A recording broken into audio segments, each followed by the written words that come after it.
So, what exactly is lipoprotein A, and should you be measuring it routinely? Well, lipoprotein A is actually an LDL variant. It's the bad cholesterol, the LDL, which has an extra molecule, this apolipoprotein A, attached to it. Now, people who have high levels of lipoprotein A are at increased risk of having heart attacks and strokes. But unfortunately, it's an inherited condition. It is not affected by diet or lifestyle. You either have it or you don't.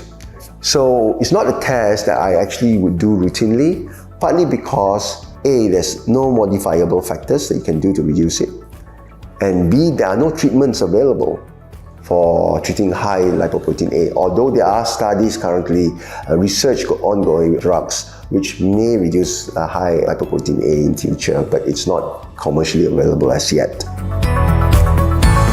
I would consider measuring lipoprotein A in certain groups of patients, for example, patients with premature coronary artery disease, for example, people who have heart disease at a very young age, and I'm interested to know if it's an inherited condition. I may also measure it in people with a strong family history of heart disease, because whether it's a genetic condition like lipoprotein A that's high in all the family members. So there are groups of patients where I might want to measure lipoprotein A, and because there are no treatment available, I personally feel that mass screening for lipoprotein A is not actually necessary at this stage, because it won't make a difference in the clinical management of most patients in general. My tip is to do it only once in a lifetime. Because it's a genetically determined level, it does not vary at all with diet and lifestyle. There's no point doing serial measurements.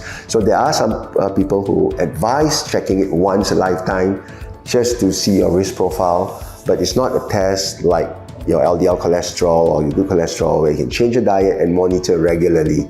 There's no point measuring your lipoprotein A levels on a regular basis because it won't change. You may do it once in a lifetime just to measure your risk profile, but it's not a test that I would recommend doing routinely.